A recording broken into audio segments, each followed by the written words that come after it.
and we were explaining the idea of the Yerida in progress.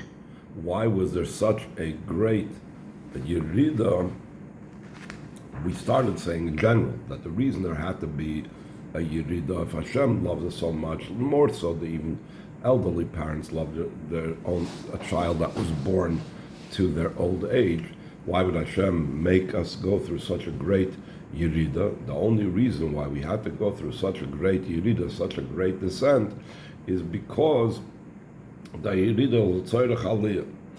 And it's Kol Mada Ovid, Rachman Latav Ovid, as the Rebbe emphasized, that this itself, the Yerida itself, is good, not just like Rabbi Kiva said, that he said that the Kol Mada Ovid, Rachman Latav Ovid, but Gamzu Latova, this itself is for good, like the story with Nachmish Gamzu. That is, the Rebbe said, concerning the general Yerida. But what about the fact that the Yerida alone that we had up till now was not enough, and there had to be further Yeridas, more and more? So that was the question that he started off Ois Hey with on page Yud Beis. We're holding now second paragraph in Ois Hey, line 24. So he says, the very fact that the Yerida had to be such a great Yerida, even more so than just the initial Yerida, like for example in the days of Datanoim or the days of Rebbe, etc., where there was still some type of remnant of the time of the Beis HaMikdash. So the fact that there was even a worse Yerida, even lower Yerida, that's an indication that this is an Aliyah. Since the Yerida is, there's nothing as terrible as it, so therefore the Aliyah is also, there's nothing like it. Line 24, similar to what we find by the first Jew. Echad Avram, that says about Avram that he was Echad, meaning he was the first one. Even though Avram Avinu went through many tests, but specifically through his 10th test, the test of the Akedah is considered test number 10, he reached the utmost height and ascent through it.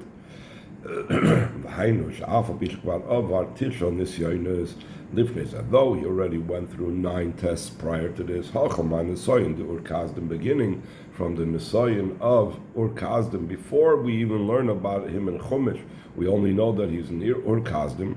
It was mamish, an idea of self-sacrifice, that he was thrown into a fiery furnace for his beliefs in Hashem. Afal became still and all. That itself is already amazing. It's so unbelievable.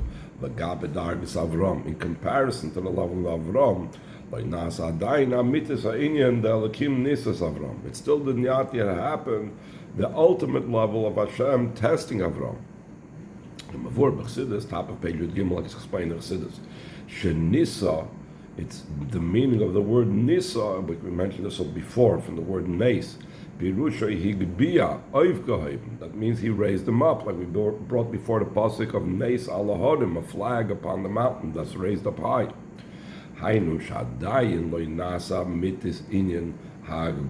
There still did not come about the ultimate and total type of level of raising up. The way Hashem wanted to raise up Avraham.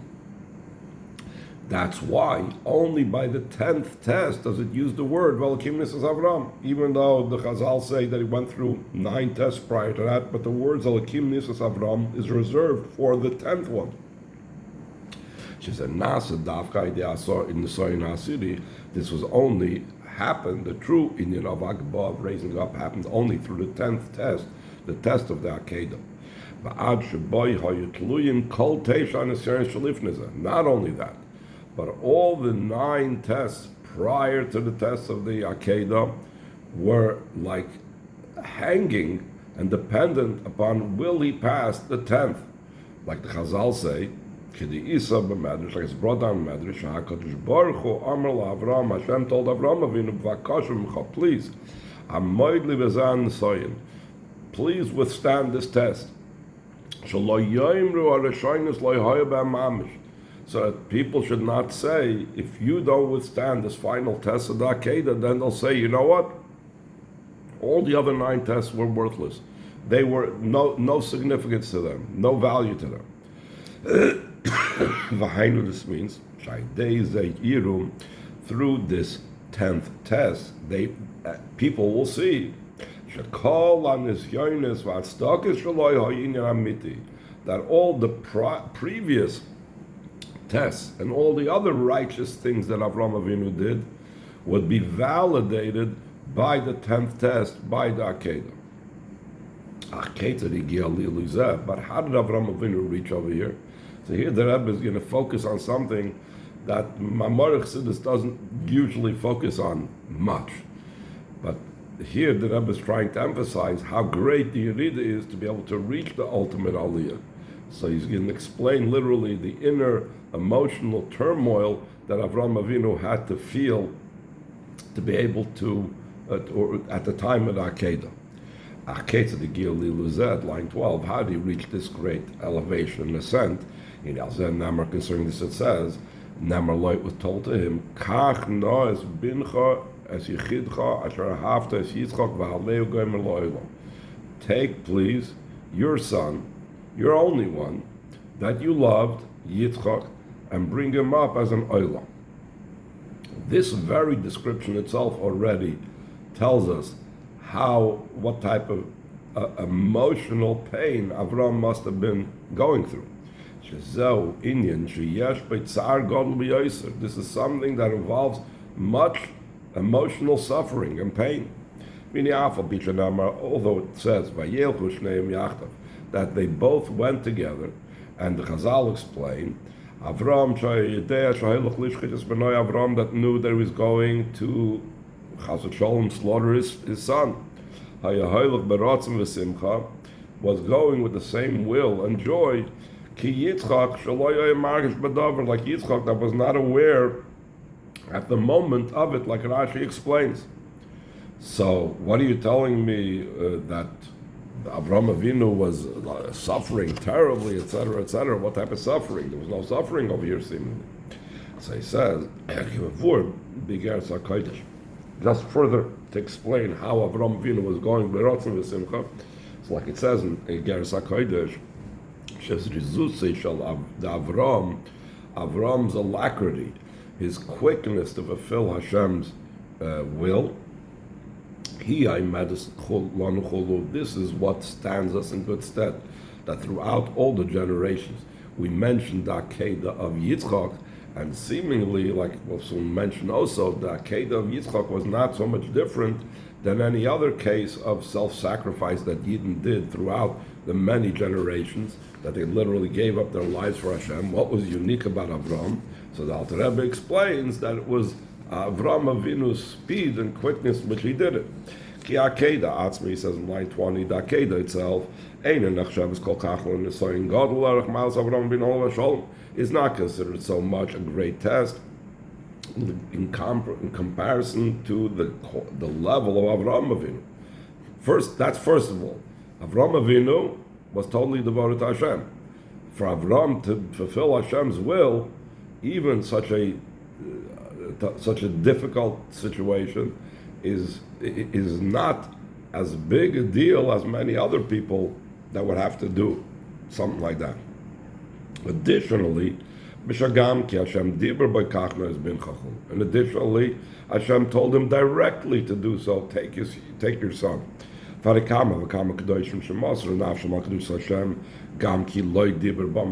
many holy ones. In other words, people that gave up their lives for Kiddush Hashem and the sanctification of Hashem's name are known by the term Kiddushim. They were willing and they did actually give up their lives for Hashem without Hashem speaking to them directly, not like Avram had Hashem speaking to them directly. So what was so special about Avraham Avinu? So the Alter Rebbe explains in the Geras HaKodesh, Simchaf Aleph, that he says, Avraham Avinu did this with great speed and alacrity,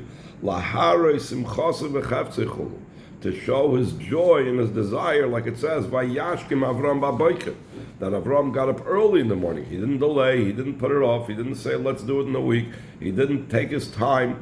He went up and did it first thing in the morning, because This was Avram's devotion, Avram's joy in doing the mitzvah. So how does this fit in what we're about to talk about, how difficult it was for Avram? So the Rebbe says, yes, in action, he did it very quickly, and he went with joy. But this doesn't mean that it didn't take an emotional toll on him. So he says, in line 24, along with his devotion and his commitment and doing it out of joy, the Rebbe says, surely Avram Avinu suffered greatly from this. If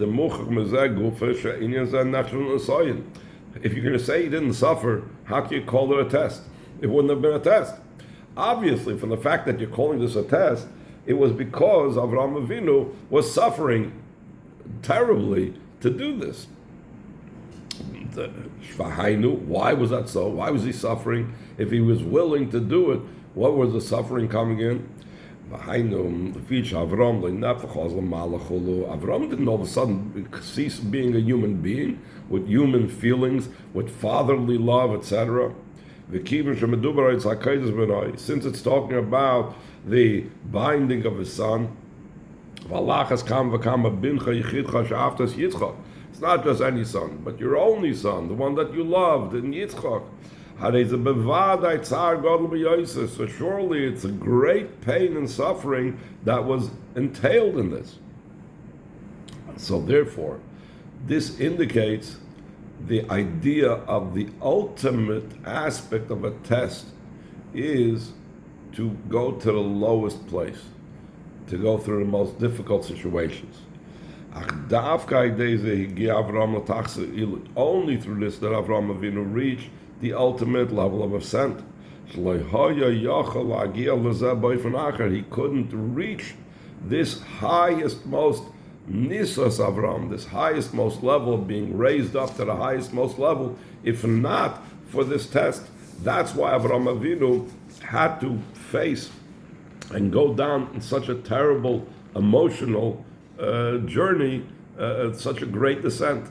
So this is an example for us as well, that the only way how we can get to the great aliyah is only because of the unbelievable, terrible yerida that we went through up till now.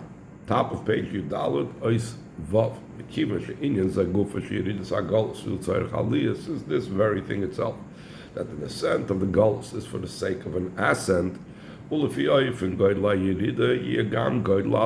according to the manner of the great descent will be also the great elevation. It'll be correspondingly greater, just like the descent is greater.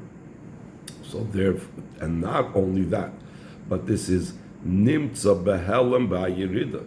It's found concealed within the descent. The aliyah is embodied in the descent, just like the case of Nachum Mishgamzu that we brought about before, that the very earth itself, the very sand itself that he brought to the Roman emperor was what actually saved the Yidden, more so than even if he would have brought the original gift of precious stones. So that itself, it's not only a promise, an assurance that we will get the aliyah, but it's also the empowerment that we should be able to withstand the difficulties of goals. Much like you do, like the well-known analogy and example. When a person goes out to war with complete belief that he is going to be victorious, this affects on the person that his heart should not soften, and they will not influence others, that their heart should not melt like his heart. Like the Rambam rules in Hilchos Malachim, that's also called Hilchos Malachim, about the different laws of the wars as well. What that the Rambam is trying to explain, how can you tell a person not to be scared? Similar to what Chassidus wants to know the whole time about emotions. Being fearful is an emotion. So what is the mitzvah that a person is not allowed to be scared when he goes out to war? Either I'm scared or I'm not scared. So the Rambam says it all begins in the mind. What we think about, just like Chassidus teaches us that it all begins in the mind. The Rambam says, the explanation behind it is he should not fear, he should not be scared, he should not think about it. The explanation behind this is how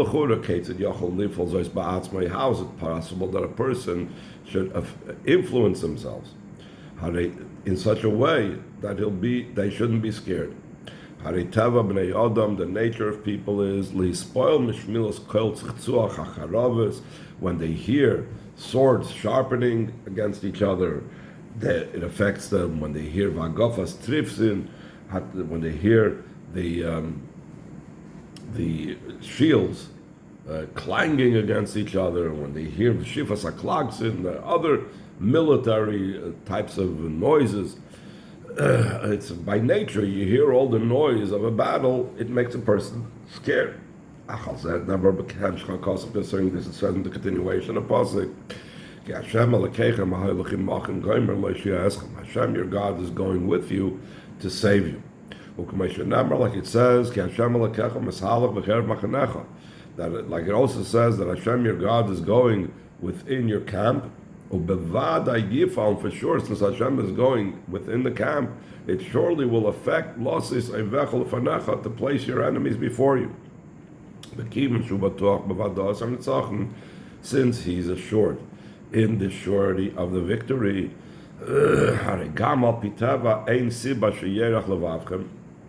Also, by nature, there's no reason that his heart should become soft, because he knows that Hashem is with him. So it's a natural outgrowth of what he goes on in his mind, of being aware of Hashem's presence with him. And therefore the same thing is Valzehu Atzivui. That's the idea of the command, that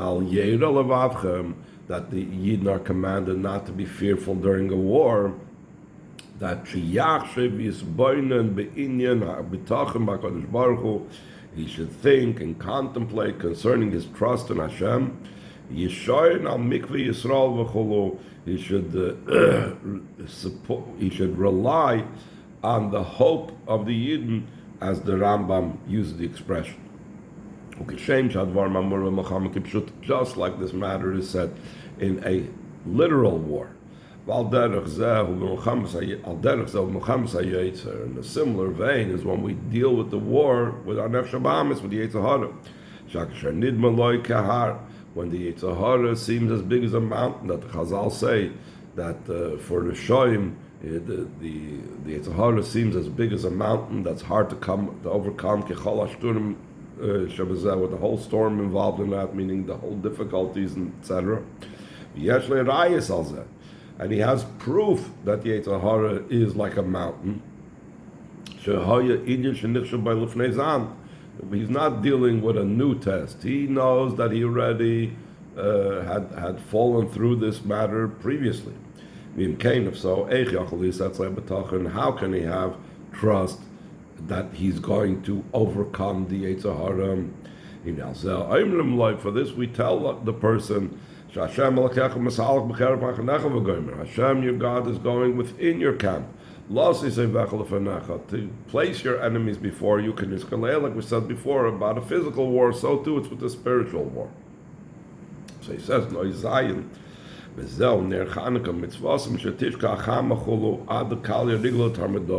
what it means, that the mitzvah of Ner Chanukah, its mitzvah is from when the sun goes down. In other words, you're dealing with Yerida, with the descent, until the feet of the Tarmudoi cease. When we find ourselves in the heels of Mashiach time, in the double and quadruple darkness, top of page Tezvav, which is the idea of Mishtashk'a Chama, when the sun goes down, until in the marketplace there's the Tarmudoi people. Like it's brought down. The Tarmud, the same letters like the word rebellious ones. The Chenua Pashas, the Rebbe brings in some history also that it was literally so that these people had to do with rebellion. That it seems to be indicated in the Gemara,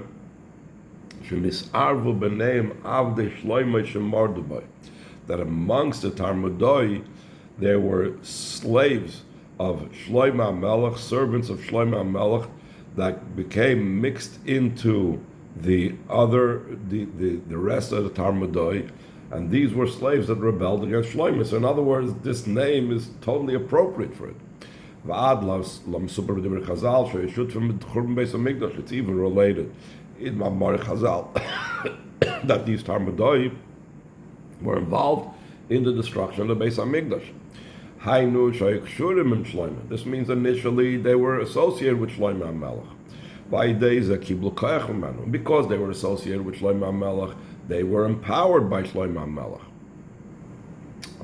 Became still in all, they used that power. They used that energy and power to rebel against Hashem. And therefore also they rebelled against the Jewish people. This is similar to the concept that it says about Nimrod. That why was he called Nimrod? Because he knew his master and he intended to rebel against him. The same thing, the Talmudoi, similar to Nimrod, had this connection with Klal Yisrael. They appreciated Klal Yisrael. They weren't some just pagan nation that had no knowledge of anything. They knew about Hashem because they were connected with Shlomo. They knew about the Yidden because of their connection with Shlomo HaMelech, and still in all, they rebelled, etc., etc. When we look at this expression for Chazal, this is Torah of truth that's saying that he knows his master. Like we mentioned earlier, since they were servants of Shlomo HaMelech, they had a connection, they knew about it. But even after knowing about Shlomo HaMelech and knowing about Hashem, etc., etc., still in all, they intended to rebel against him. Seemingly, how can one withstand them if they're coming with such a power? But the idea behind this is just the opposite. This itself, there's a proof. Then the generation of the heels of Mashiach was given the empowerment.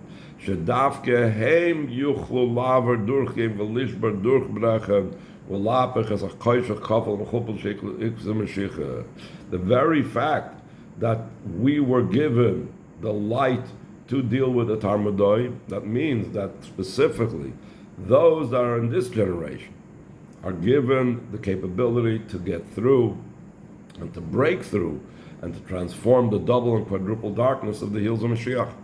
Not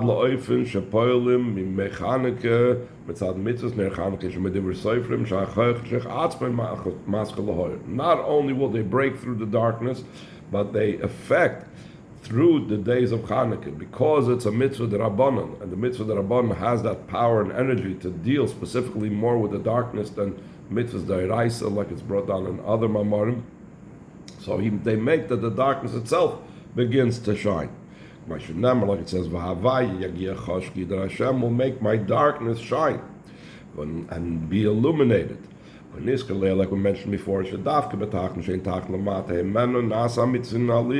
in the lowest, there's no lower of it, there becomes the true idea of an ascent. When the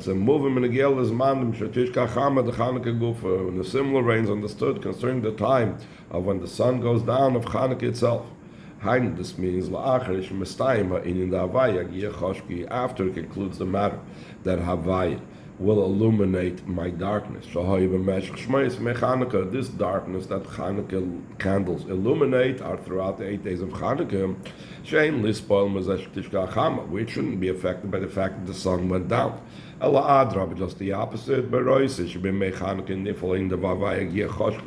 When he sees that during the days of Hanukkah that Hashem illuminated the darkness, top of the last page, that one needs to be empowered and inspired also for the days following it, From to the degree that from the 8 days of Hanukkah we come to the harp of Mashiach that had 8 strands of Beis Hamikdash. Yibon of the Mashiach's kingdom, the Beis Hamikdash shall be built through Mashiach. The Gula Mitzvah Shleima, because Mamish, the true and complete redemption, soon Mamish.